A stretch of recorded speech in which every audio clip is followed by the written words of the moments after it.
प्रेरणा कुमारी, come इन।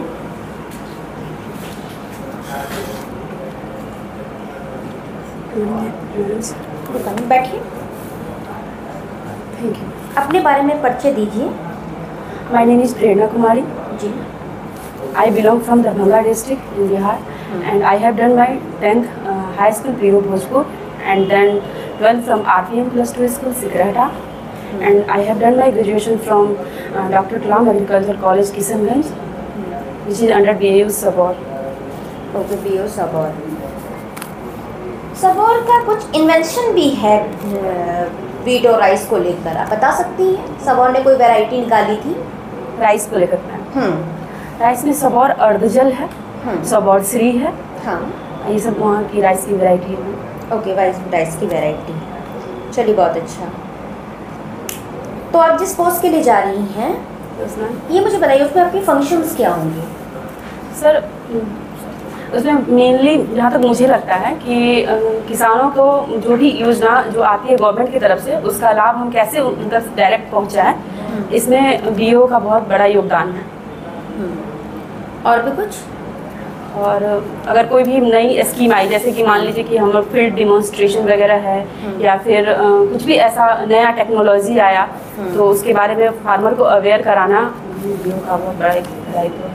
आपका बहुत बड़ा दायित्व है। चलिए, बहुत अच्छी बात है। आपने कहा कि स्कीम्स, जैसे तो मुझे आप कोई 2 स्कीम नेशनल लेवल पर और कोई 2 स्कीम आप बिहार के लेवल पर बताइए जो कि किसानों से संबंधित हो। अभी जो बिहार सरकार की सबसे बड़ी स्कीम जहाँ तक मुझे लगता है कि जल जीवन हरियाली मिशन है, जो 2 अक्टूबर 2019 को शुरू हुआ था, और इसको ग्रामीण विकास मंत्रालय द्वारा शुरू किया गया था, जिसमें कि किसानों को 75,000 तक सब्सिडी प्रोवाइड करवाई जाती है। और इसका मेन एम ये था कि हमारे इन्वायरमेंट को कैसे सेफ रखा जाए, वाटर को कंजर्व किया जाए, और मतलब डायरेक्टली फार्मर को की आय को बढ़ाया जाए। ओके, ये तो हो गई एक। दूसरी मैम, ये जीविका भी एक बहुत बड़ी मतलब हमको लगता है योजना है जो BRLP के तहत शुरू किया गया है। ठीक है, एक दूसरी होगी जीविका। अब आप मुझे नेशनल लेवल पे बताइए। National NFSM national food security mission आया था, ये 2007 में आया था। इसमें मतलब इसका एम ये था कि हमारे जो क्रॉप्स हैं जैसे राइस, वीट एंड पल्सेस को, राइस को हमारा मतलब 10 मेट्रिक टन एंड वीट को 8 मेट्रिक टन एंड पल्सेस को 2 मेट्रिक टन तक प्रोडक्शन इंक्रीज करना था। ये इसका मेन एम था। ओके। और दूसरा मैम प्रधानमंत्री फसल बीमा योजना था, जिसमें कि अगर किसान को अगर कोई भी मतलब आपदा आता है और लॉस हो जाता है, उस केस में किसान को सब्सिडी प्रोवाइड करवाई जाती है, जिसके तहत क्या बोलते हैं कि खरीफ के लिए 2%, रबी के लिए 1.5% एंड कॉमर्शियल क्रॉप के लिए 5% का मतलब ये दिया जाता है। ठीक है, आपने बात चल रही कृषि की ही, तो what is this MSP and what is the issue related to the MSP? Yes ma'am, MSP minimum support price है, जो CACP के रिकमेंडेशन पे आया था 1965 में। इसमें किसान को जो है सोइंग से लेके हार्वेस्टिंग तक जितने भी उनके इनकम लगते हैं, उसके 1.5 गुना प्रॉफिट उनको दिया जाता है। मतलब उतने प्रॉफिट पे सरकार उसके प्रोडक्शन को खरीद लेती है। ओके। और इसमें इशू यही हो रहा है कि अभी जो तुरंत ये इसके लेकर किसान बिल आया था, उसमें उन लोग को लगता है कि MSP ख़त्म कर दिया जाएगा, तो इसके लिए वो लोग वरीड हैं। ओके, MSP के लिए वरीड। और MSP जो है ना मैम, वो फार्मर के या प्रोड्यूसर के हित की रक्षा करता है। ओके, चलिए मुझे बता दीजिए कि कितने क्रॉप पे MSP दिया जाता है? यस मैम, MSP 22 क्रॉप पे दिया जाता है।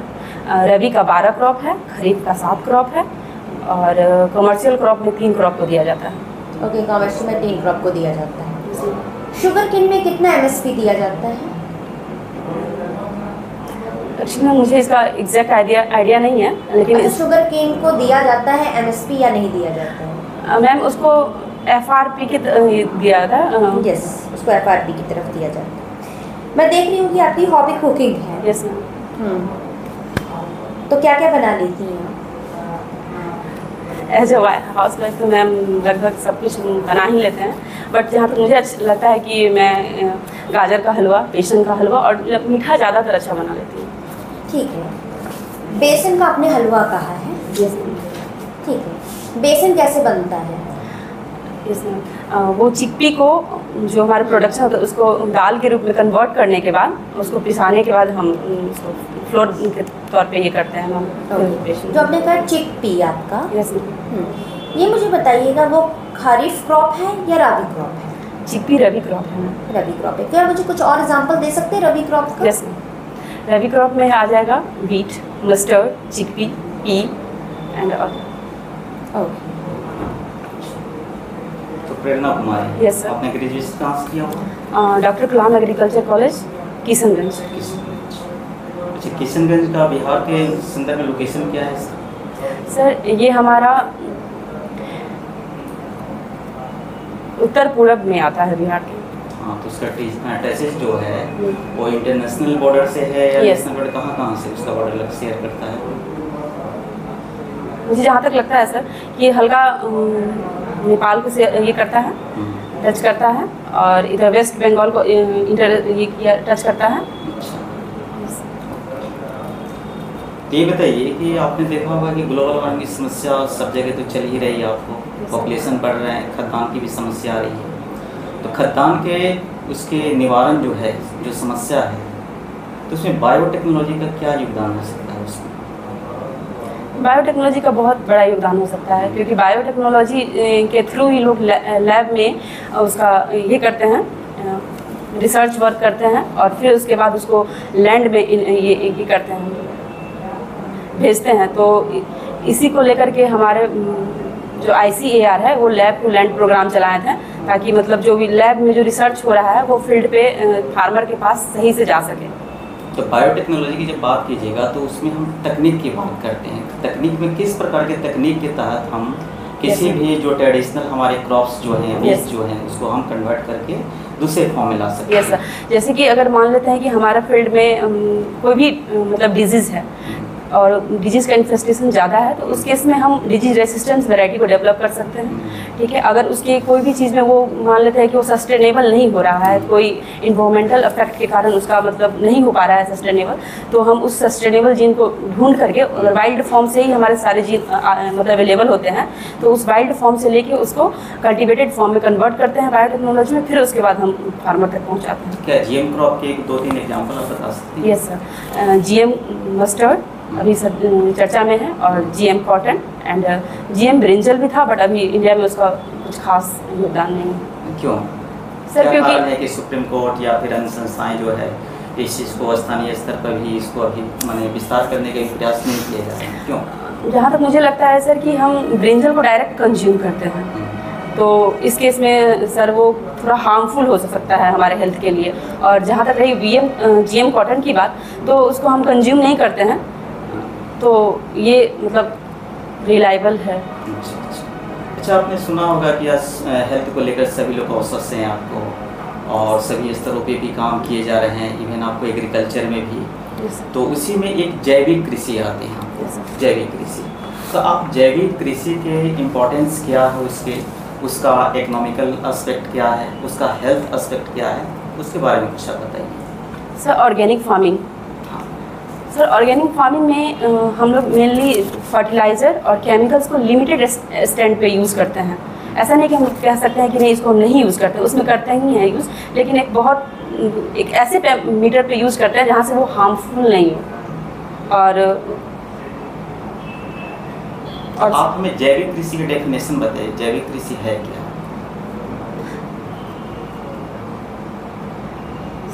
सॉरी सर, मैं रिकॉल नहीं कर पा रही हूँ। अच्छा, बता सकते हैं आपके विश्व का एक स्टेट है आपको जो जैविक कृषि को लेकर के वर्ल्ड में नंबर स्थान है, और वर्ल्ड का पहला स्थान कौन सा है? सर वो हमारा इंडिया का ही स्टेट सिक्किम है। अच्छा, कृषि के संदर्भ में आप हमें जो आपने वाणिज्यिक कृषि की बात किया था आपने, तो ट्रक फार्मिंग और सूटकेस फार्मिंग में बेसिक क्या डिफरेंस है उसके? Truck farming extensive method of farming है, जहाँ हम अगर ट्रक में कल्टिवेशन करते ही हैं तो हम उसको बाहर कहीं भी ले जा सकते हैं, उसमें हमको मूवमेंट का, ट्रांसपोर्टेशन का ज़्यादा प्रॉब्लम नहीं हो सकता है सर। और वो केस जो आप बोले सर उसके बारे में मुझे नहीं पता। अच्छी बात है। सिंचाई और गैर सिंचाई की जो टर्म्स जो हैं, दोनों में क्या बेसिक डिफरेंस है? इरिगेशन किसको करते हैं? Sir artificial application of water to crop, that is called irrigation.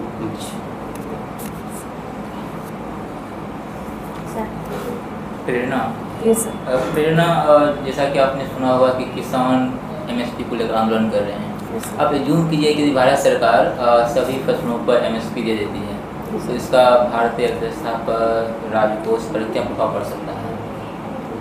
Yes, sir.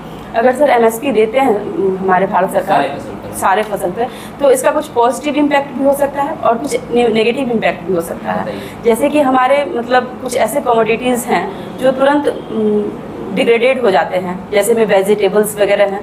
तो अगर हमारे गवर्नमेंट के पास ये उसका मैन्युफैक्चर करने का ये नहीं है, टेक्निक नहीं है, या फिर कुछ कहें वो अवेलेबल नहीं है, तो ये हमारे गवर्नमेंट को लॉस में ले जा सकता है। फायदा क्या है? फ़ायदा क्या है कि अगर हमारे ये प्रोसेसिंग में सारे चीज़ आ जाते हैं, तो इसके बाई प्रोडक्ट बना करके हम ज़्यादा इसमें अर्न कर सकते हैं और हमारे फार्मर भी ज़्यादा बेनिफिटेड रहेंगे। एमएसपी का क्या फायदा होगा सारे फसल के लिए? सर एमएसपी सारे फसल पे मिलेंगे तो हमारे जो फार्मर है उनकी इनकम तो इंक्रीज करेंगे ही। इनकम इंक्रीज कर जाएगा, यस सर। प्रोडक्शन उतना हो जाएगा, Yes, sir. सरकार उसको खरीद लेगा, फिर रखेगा काम सरकार। वही तो सर, सरकार के पास वैसे इंफ्रास्ट्रक्चर डेवलप होना चाहिए ताकि वो उसको जैसे लाइक कोल्ड स्टोरेज हो गया, गोडाउन हो गया, इस तरह का इंफ्रास्ट्रक्चर होना चाहिए सरकार के पास। तो आपको ऐसा नहीं लग रहा है कि एग्रीकल्चर रिलेटेड इंफ्रास्ट्रक्चर डेवलपमेंट के लिए निजी सेक्टर को आगे आना चाहिए? सॉरी सर, मैं जो है मिक्स को मतलब ये करती हूँ, गवर्नमेंट का भी योगदान होना चाहिए और प्राइवेट का भी होना चाहिए। प्राइवेट सेक्टर अगर होना चाहिए तो प्राइवेट सेक्टर का स्पेस लेंगे तभी ना होगा। यस इसी स्पेस पे सरकार रूल बनाई थी ना, एक्ट बनाई थी 3 एक्ट। सर, उस पर जो भी रूल बने या फिर जो भी रेगुलेशन हो, उस पर गवर्नमेंट का कंट्रोल होना चाहिए ताकि हमारे फार्मर्स को लॉस ना हो। ठीक है, ये बताइए कि जब कुछ महीने पहले देश के अलग अलग भागों से किसान जब दिल्ली की तरफ बढ़ रहे थे तो हमारे प्रशासन ने रोक दिया। क्या आपको ऐसा लग रहा है कि हमारी सरकार या वर्तमान सरकार इस तरह से एक लोकतांत्रिक आंदोलन को दबाने का प्रयास कर रही है, भारत के लोकतांत्रिक ढांचा को कमजोर करने का प्रयास कर रही है? सर मुझे ऐसा नहीं लगता। फिर क्या है ये? हम किसी डेमोक्रेटिक मूवमेंट को रोक रहे हैं। यस क्यों रोक रहे हैं? सर, हमारा संविधान सबको हक देता है अपनी बात बोलने का, कहने का, उनको भी हक है। बट हो सकता है कि इसके कारण कुछ समस्या क्रिएट हो गई हो। उस टाइम कोविड भी था सर, तो मे बी समथिंग। अभी 2-3 अभी महीने हाल पहले की में बात है तो कोविड नहीं था। ठीक है, मुझे ये बताइए कि कहा जाता है कि जो डोमेस्टिक वायलेंस है, डोमेस्टिक वायलेंस महिलाओं के ऊपर वायलेंस नहीं है बल्कि अर्थव्यवस्था के ऊपर वायलेंस है। क्या आपको ऐसा लग रहा है?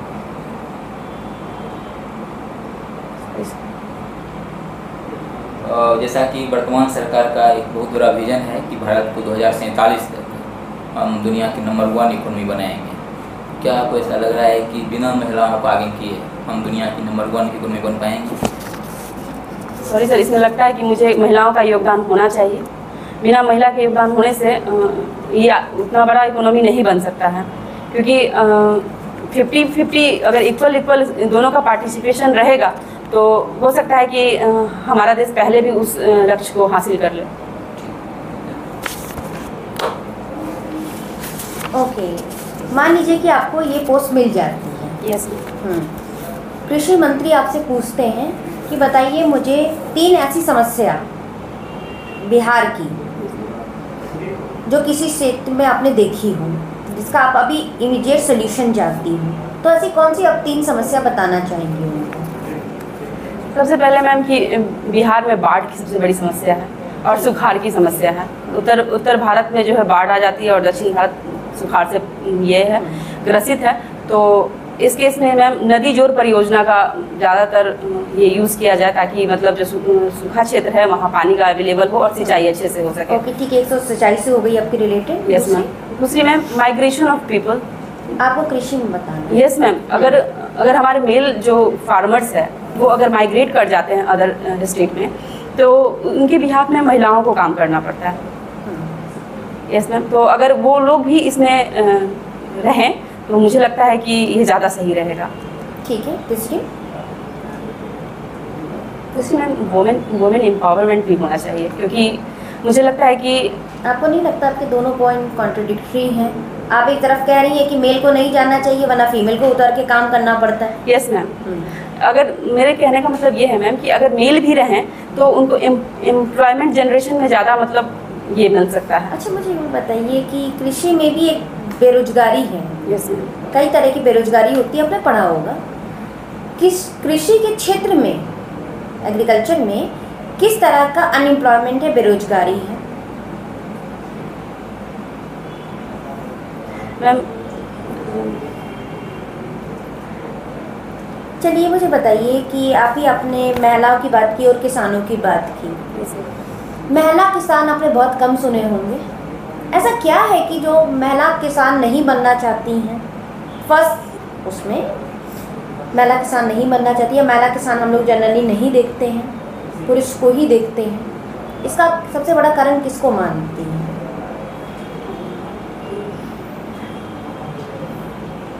अच्छा, कोई बात नहीं।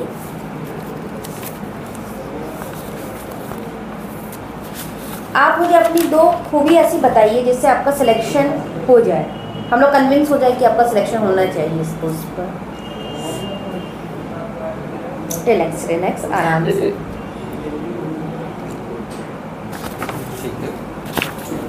चलिए कोई बात नहीं, एकदम रिलैक्स।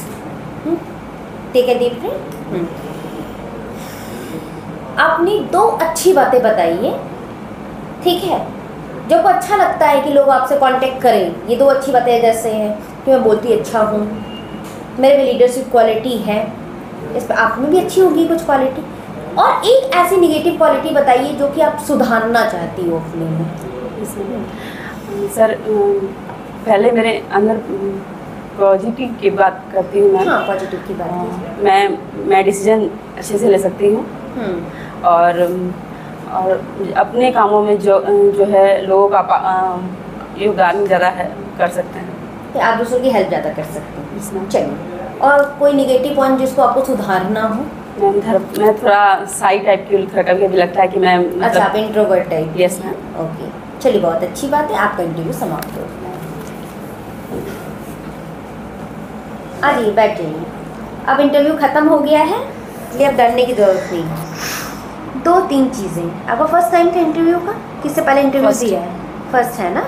फर्स्ट में भी काफ़ी अच्छा रहा आपका।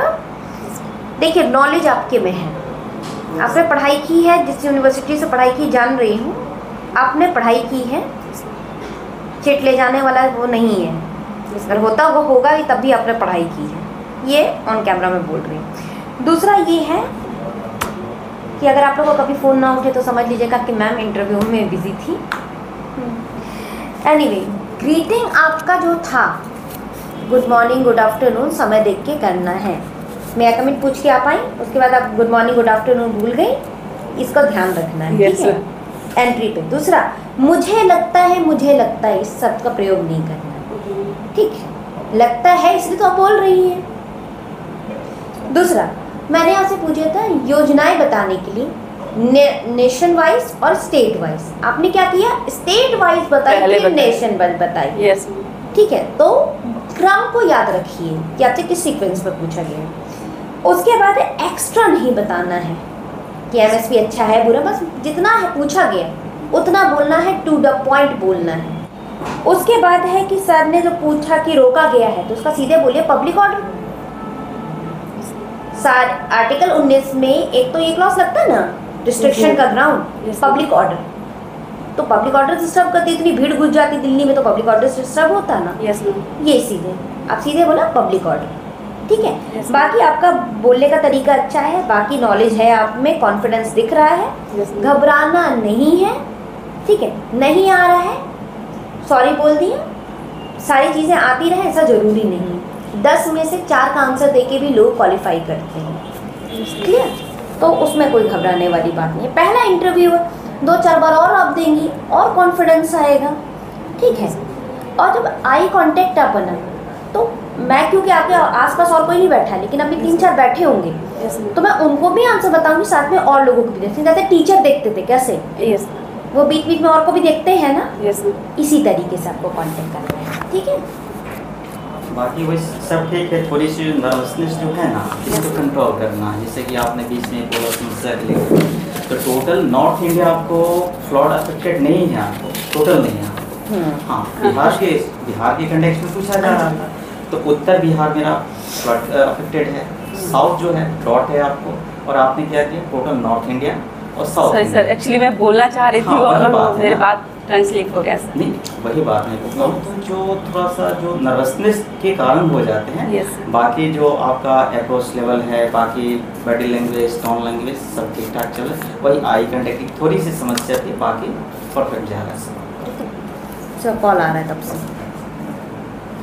उठा लो, ऊपर करके उठा। और बाकी जो टेक्नोलॉजी का भी जो करंट सिनारियो में जो हमारी समस्याएं जो चल रही है अभी आपको, इन सारी चीज़ों को लेकर, क्योंकि हर जगह टेक्नोलॉजी की हम बात कर रहे हैं। अब एग्रीकल्चर के सब्स्टिट्यूट की भी बात हो रही है, जैसे मान लीजिए कि अब शहरीकरण नगरीकरण बढ़ते जा रहे हैं, लैंड तो कम होते जा रहे हैं ना। अब एग्रीकल्चर के सब्स्टिट्यूट क्या हो सकते हैं, तो हाइड्रोपोनिक्स है। हम अपने घर में भी क्या कर सकते हैं, जैसे टमाटर हुआ, मिर्ची हुआ, अन्य फसल को उपजा सकते हैं।